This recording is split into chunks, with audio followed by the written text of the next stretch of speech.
Hermano, feliz sábado tengan todos y cada uno de ustedes. Me siento muy feliz de estar hoy aquí, delante de la presencia de Dios y delante de ustedes. Hoy vamos a estudiar un hermoso tema acerca de por qué de la existencia de la Iglesia Adventista, nuestra historia, nuestras gloriosas verdades. Es importante que nosotros, como adventistas del séptimo día, conozcamos nuestra razón de ser.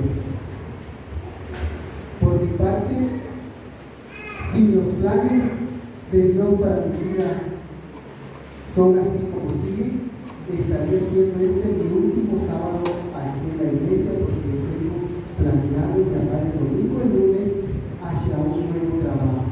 Le pido a Dios que me ayude y también le pido a la iglesia que ore por mí para que logre ese lugar total con Dios.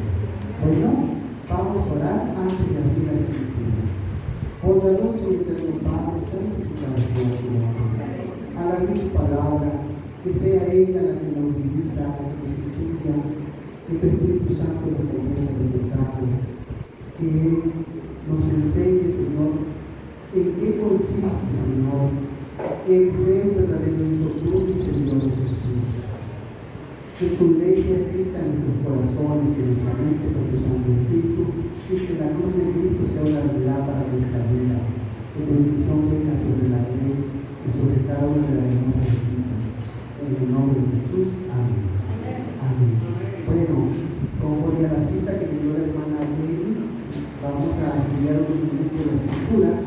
Vamos a ir al libro de Apocalipsis y mientras le vamos a pedir a nuestro hermano que si va viendo la presentación, cuando la última diapositiva termine, ya habremos terminado con la exposición. El tiempo está medido. El ángel de Apocalipsis, capítulo 7, versículos. Adelante. En la escritura, en el Apocalipsis, nosotros encontramos la revelación de Jesucristo que Dios le dio para manifestar las cosas que deben suceder pronto, y que Él las envió mediante su ángel para manifestar a la iglesia de que estas cosas iban a suceder pronto. Eso significa que si eso iba a suceder pronto, cuando Juan estaba viendo esas visiones, y eso fue hace casi 2000 años han pasado desde que vio esas visiones, quiere decir que si esos eventos iban a suceder pronto en ese momento, hace casi 2000 años, eso significa que ahorita que han pasado casi 2000 años, esos eventos están más que pronto a suceder. Si ellos se prepararon a fondo, nosotros también debemos de hacerlo, porque eso fue tan necesario para ellos como para nosotros. Dice, después de esto, vi a 4 ángeles en pie sobre los 4 ángulos de la tierra, que detenían los 4 vientos de la tierra, para que no soplase viento alguno sobre la tierra, ni sobre el mar, ni sobre ningún árbol. Como sabemos, los 4 ángulos de la tierra son el norte, el sur, el este y el oeste. Y Juan estaba viendo en visión. Quiere decir que él estaba viendo en visiones de Dios por el Espíritu Santo, estaba viendo eventos que sucederían a futuro, de los cuales algunos de ellos él no sería testigo visible, porque algunos de ellos sucederían más allá del tiempo en el cual él estaría vivo. O sea, Juan bajaría la tumba, pero esos eventos continuarían sucediendo. Entonces Juan dice que vio también a otro ángel que subía de donde sale el sol, es decir, del este, y tenía el sello del Dios vivo. Este ángel subía de donde nace el sol para nosotros aquí, ¿verdad? Entonces, este es el norte, el sur, el este, de donde nace el sol, y el oeste. Juan estaba mirando eventos proféticos y dice que vio un ángel que se levantó de donde nace el sol. En otras versiones dice que se levantó del este y que tenía el sello del Dios vivo, y clamaran voz a los 4 ángeles a quienes se le había dado el de hacer daño a la tierra y al mar.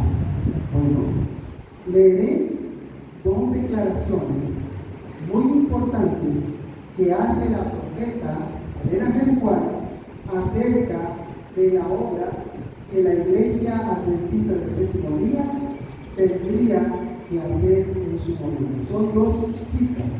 La primera dice: en un sentido muy especial, los adventistas del Séptimo Día han sido colocados en el mundo como centinelas y transmisores de luz.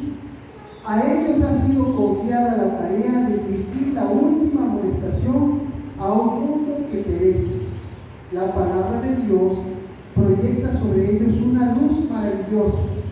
Una obra de la mayor importancia les ha sido confiada: proclamar los mensajes de los tres ángeles. Ninguna obra puede ser comparada con esta, y nada debe desviar nuestra atención de ella. Las verdades que debemos proclamar al mundo son las más solemnes que jamás hayan sido confiadas a seres mortales. Nuestra tarea consiste en proclamarlas. El mundo debe de ser amonestado y el pueblo de Dios tiene que ser fiel a su cometido. Esta cita casi deberíamos de sabernoslas de memoria. Dice que la Iglesia Adventista tiene una obra grandiosa, una obra que solo es superada por la obra de Cristo mismo, la cual es insuperable. La segunda cita dice de manera semejante, dice: el mensaje del tercer ángel significa mucho más de lo que nos parece. Deberíamos investigar para descubrir todo lo que sea posible respecto de este solemne mensaje. La tierra ha de ser iluminada por su gloria. Los ángeles de Dios irán por toda la tierra para despertar la mente de las personas si cooperamos con ellos. Pero es muy triste que estemos tan retrasados respecto de las providencias de Dios y la obra que debería hacerse para enviar rayos de la verdad a quienes están en la oscuridad. Una amonestación que la hermana White hace. Esta obra que la Iglesia tiene es una obra tan grandiosa que ángeles quisieran hacerla, pero Dios se la ha encomendado a ustedes, a los hijos de Dios, a los que han escuchado el llamado. Y esta obra consiste en manifestarle al mundo de que la ley de Dios es tan eterna como Dios, tan sagrada como Él, porque la ley de Dios es el fundamento de su trono. Cristo murió en la cruz por darle honor a esa ley. Él no murió sin un sentido, sino que Él murió en la cruz porque nosotros los hombres pecamos. La Biblia dice que pecamos en la transgresión de la ley. Por lo tanto, Jesús murió por nuestras constantes transgresiones de la ley. Los que han creído en Jesús procuran dejar de pecar, porque ya que el pecado es lo que lastimó a nuestro amado Jesús, al Hijo de Dios. O sea, la persona para de pecar porque el creer en Jesús le da el poder para detenerse en la senda del pecado. Porque si alguien dice yo creo en Jesús, pero continúa en el pecado, camina en el pecado, entonces la persona estaría solamente engañada pensando que creer en Jesús es licencia para pecar. Bueno, vamos a continuar con la siguiente diapositiva. Dice así: todas estas citas son de la hermana Juan. Necesitamos estudiar el derramamiento de la séptima copa. Los poderes del mal no abandonarán el conflicto sin luchar. El derramamiento de las 7 copas ha venido en el transcurso del tiempo y nosotros estamos ya en esta etapa, en el derramamiento de la séptima copa. Los poderes del mal no abandonarán el conflicto sin luchar, pero la providencia tiene una parte que desempeñar en la batalla del Armagedón. Cuando la tierra está alumbrada con la gloria del ángel de Apocalipsis 18, los elementos religiosos buenos y malos despertarán del sueño y los ejércitos del Dios viviente irán a la batalla. Adelante. 4 ángeles poderosos, lo que leímos en la Escritura, ¿verdad? 4 ángeles poderosos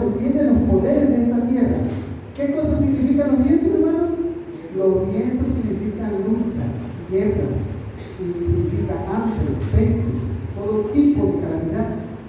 Dice, los 4 ángeles poderosos retienen los poderes de esta tierra hasta que los sellos de Dios sean sellados en su frente. ¿Cuál es el sello de Dios, hermano? El sello de Dios es el sábado.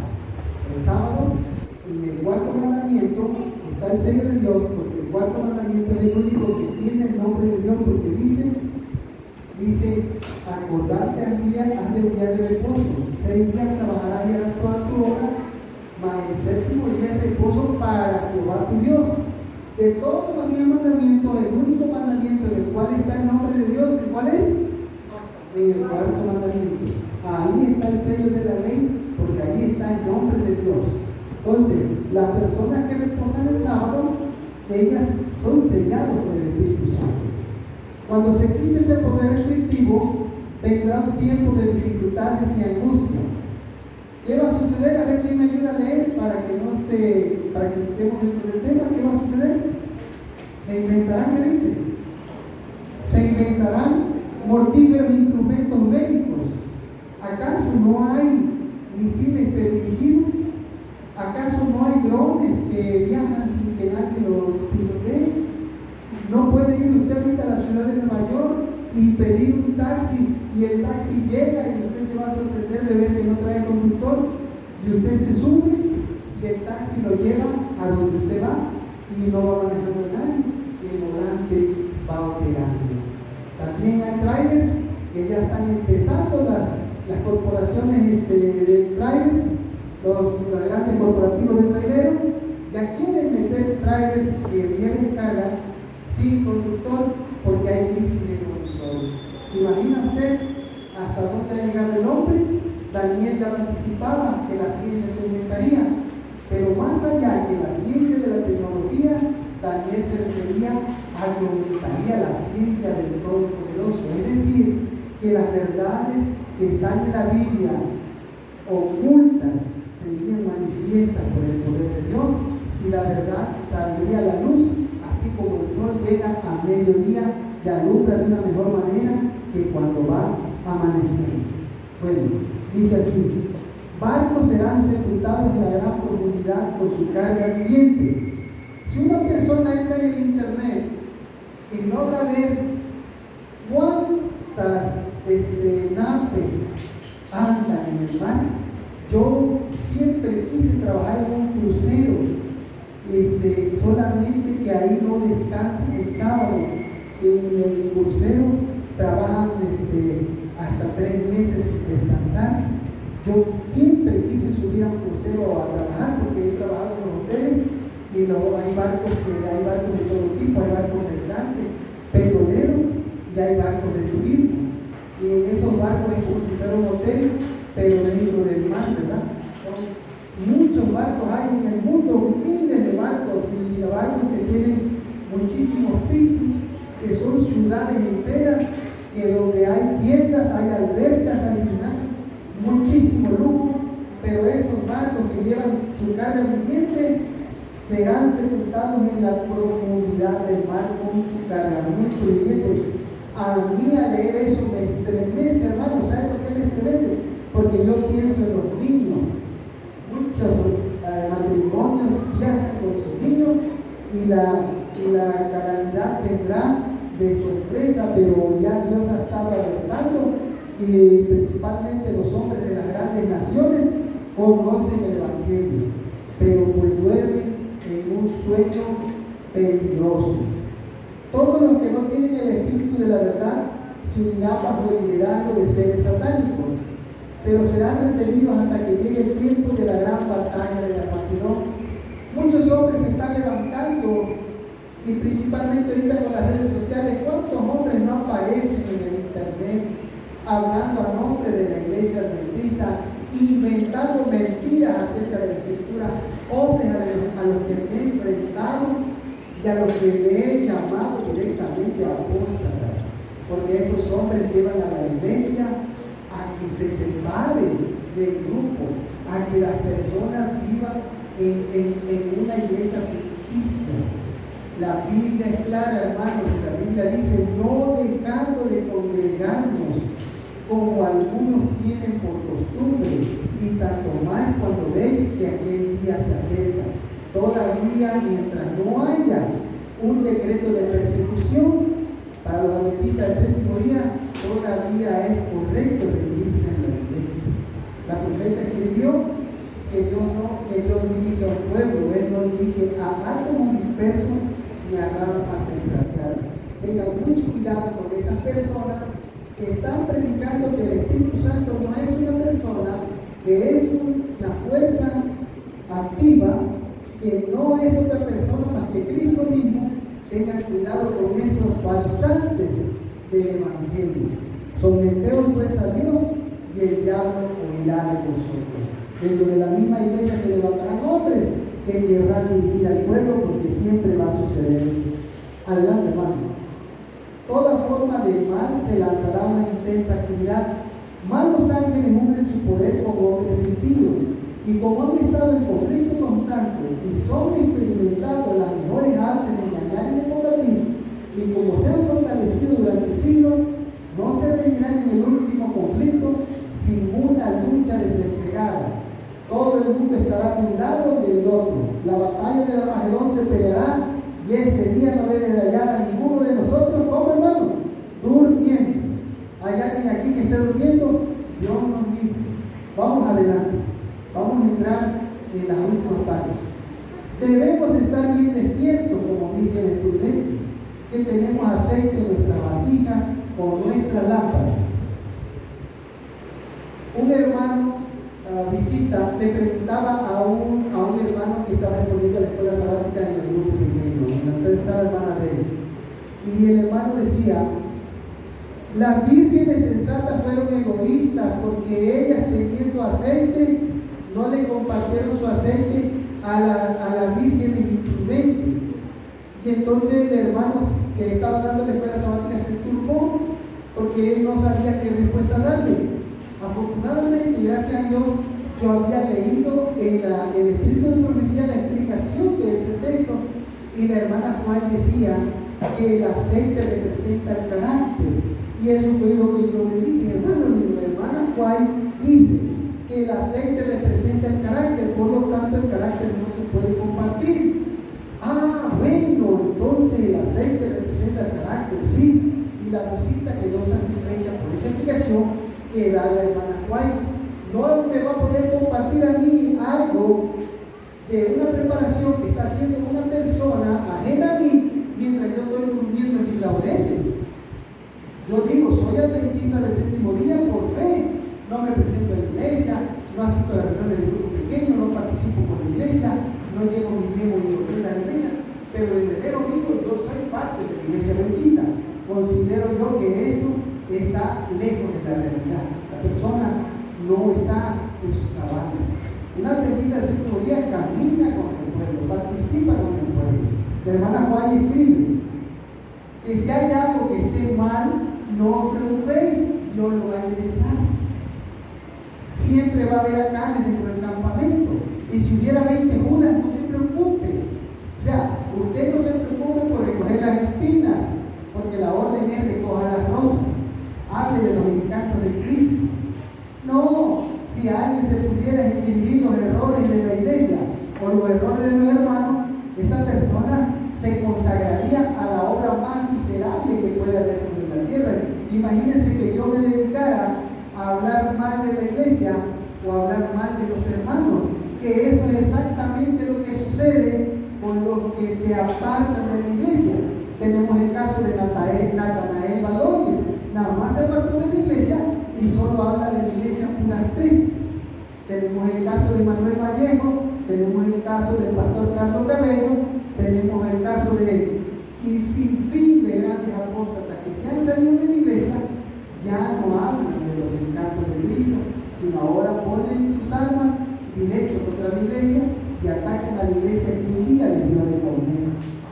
Dice: el poder del Espíritu Santo debe estar sobre nosotros, y el capitán de la hueste del Señor estará a la cabeza de los ángeles del cielo para dirigir la batalla.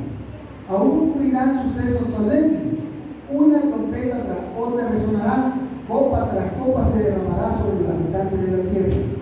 Aunque las copas y las trompetas han sonado desde que Juan vio esas visiones, estas escenas volverán a repetirse y las copas se van a derramar, las plagas van a venir y todo lo profetizado volverá a ocurrir, volverá a suceder de manera, pero ahora más rápida. Los eventos últimos serán muy rápidos. Vamos adelante. ¿Esta qué isla es? La isla de Patmos. Cuando Juan fue exiliado ahí por el emperador Domiciano, por el testimonio de Jesucristo, ahí no había nada de eso, solo puras rocas. Era muy tétrico el lugar. La idea de Satanás, del emperador y de los enemigos de la fe, era que Juan se muriera de tristeza. Y Juan, pues se fue triste, llevaron triste hacia ese lugar porque él pensó que ya no iba a testificar. Pero al contrario, ahí nacería el escrito del Apocalipsis. 50 años habían pasado desde que Cristo había sido crucificado en el año 31 y en el año 81 después de Cristo el apóstol Juan recibió la visita del hermoso Jesús, que le manifestó las cosas que deben suceder. Adelante. Bueno, nosotros tenemos aquí un mapamundi y en el mapamundi nosotros vamos a ver que Juan está parado en la isla de Patmos. La isla de Patmos se encuentra por este lugar, entre África, Europa y Asia. Entonces Juan dice que él vio del este que se levantó un ángel. Vamos a ir adelante. Y ahorita vamos a regresar a la otra. Hermano, allá arriba, ¿qué cosa es? Norte.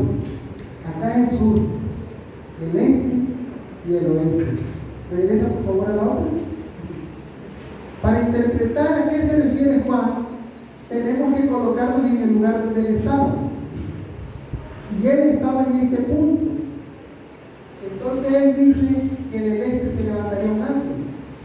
Pero tenemos que invertir el mapa mundi y tomar como punto de referencia Patmos. Porque nosotros en dónde estamos ahorita, hermano, nosotros estamos aquí en México, ¿ah? Estamos en México. Y para nosotros el este, pues es África, Asia, Europa. Y cualquier persona que esté en otro lado, pues el este sería otro punto. Podríamos errar. Entonces, para identificar a qué se refiere Juan, debemos de colocarlo en la isla de Patmos. Y entonces tenemos que usar el mapa que viene a continuación, que es el mapa que se utiliza en la República China. Adelante. No, el anterior. En el mapa que utiliza la República China, América aparece a la derecha, y Europa, Asia y África aparecen a la izquierda, y Oceanía. Entonces, Juan está parado en Patmos, cerca de Grecia. Patmos es una de 12 islas, son 12 islas que se llaman el Dodecanesio. Esas 12 islas, en Patmos era una cárcel, como aquella famosa cárcel que tenía aquí en México antiguamente, la Isla María, que se llamaba, pero parecido a San Juan de Ulúa, que está separado de Veracruz. Entonces, Juan está parado en Patmos y dice que del este se levantaría un ángel. Entonces, hermanos, si nosotros analizamos el este del mundo desde Patmos, nos damos cuenta que nos lleva hacia lo que más adelante se conocería como el continente americano. Y la nación más importante al este del mundo, ¿cuál es, hermano? Acá está, esa que se ve de color rosita, es la nación más predominante al este del mundo. ¿Qué nación es esa? Estados Unidos. Juan ve que en Estados Unidos se levantaría un ángel. Vamos a darle diapositiva. En este mapa de la parte del norte, de las 3 naciones, ahorita la más representativa es esta. Tiene un gran poder a nivel mundial, es la nación número 1. Entonces, ya encontramos de dónde se levantaría el ángel. Vamos a ir adelante. Miré cuando abrió el sexto sello, y he aquí un gran terremoto. Y el sol se puso negro como tela de silicio, y la luna se volvió toda como de sangre, y las estrellas del cielo cayeron sobre la tierra, como la higuera deja caer sus higos cuando es sacudida por un fuerte viento. Bueno, el ángel que se levanta del este está en el capítulo 7 de Apocalipsis. Ya vimos que es de Estados Unidos que se levantaría una iglesia.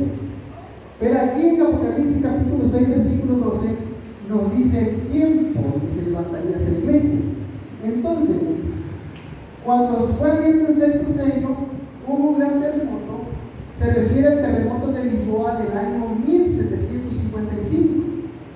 O sea que a partir del año 1755 una iglesia vendría a la vida. Ya sabemos que nacería en Estados Unidos, pero tendría que nacer después del terremoto. El terremoto es conocido como el gran terremoto de Lisboa, Portugal. Luego a continuación dice que el sol se puso negro como tela de silicio. Eso sucedió en el año de 1780. En el año de 1780, en los Estados Unidos, es conocido como el día oscuro, cuando el sol se puso rojo como sangre, la luna, todas las estrellas se oscurecieron y hubo una gran oscuridad que es conocida como el día oscuro. Luego dice que las estrellas del cielo cayeron sobre la tierra. La caída de las estrellas sucedió en el año de 1833. Entonces, hermanos, a ver, ayúdenme. En el año de 1755 fue el terremoto, en el año de 1780 fue el día oscuro, y en el año de 1833 fue la caída de las estrellas. Por lo tanto, esas tres señales nos dicen que la iglesia profetizada se levantaría en los Estados Unidos.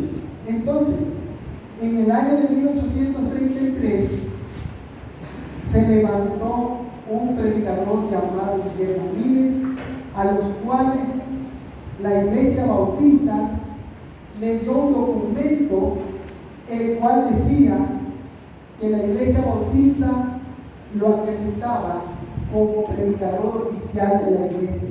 Entonces Dios estaba respaldando a su siervo mediante una iglesia que existía en ese momento, porque la iglesia bautista no estaba, y Guillermo Miller empezó a predicar la segunda venida de Cristo en gloria y majestad, ¿sí o no? A partir de ahí comenzó el nacimiento de esta iglesia, la iglesia adventista. Guillermo Miller le heredó la obra a esta iglesia. No era nada más este grupo de hermanos los que se levantaron, hubo varios grupos, pero este grupo de Elena G. White, de Esteban Pierce, de Irán Edson, de Jaime White y de todos esos fundadores de la iglesia, fueron los herederos de la fe de la iglesia de los reformadores. ¿Qué es lo que se está estudiando en la escuela sabática? Los reformadores, ¿sí o no? Los reformadores le heredaron la fe a Guillermo Miller, y Guillermo Miller le heredó la fe a la iglesia adventista. Ya casi terminamos. Adelante, hermano. Hermanos, las estrellas cayeron del cielo sobre la tierra, como la higuera deja caer sus higos cuando es sacudida por un fuerte viento, y el cielo se desvaneció como un pergamino que se enrolla, y todo monte y toda isla se removió de su lugar. Hermanos, hasta aquí termina el tema. Esa es la parte a donde ya Cristo viene en gloria y majestad. Ya no hace una gran diferencia entre la caída de las estrellas y este versículo. La caída de las estrellas está en el capítulo 6, versículo 12, y en el versículo 13 y 14 ya dice que Cristo viene en gloria y majestad.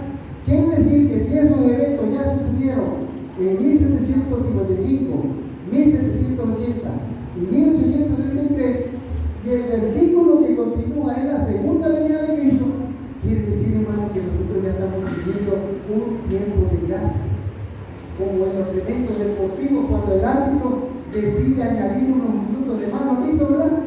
El árbitro decide añadir unos minutos más que se perdieron en cuanto la pelota salió del campo o en cuanto a alguna distracción. El árbitro decide añadir unos minutos. Lo que ahorita estamos viviendo es tiempo de gracia. Por lo tanto, la iglesia debe redoblar sus esfuerzos. Y bendito sea Dios, que la iglesia sigue creciendo y que los hermanos se siguen bautizando. Hermanos, Dios les bendiga abundantemente. Es mi y oración.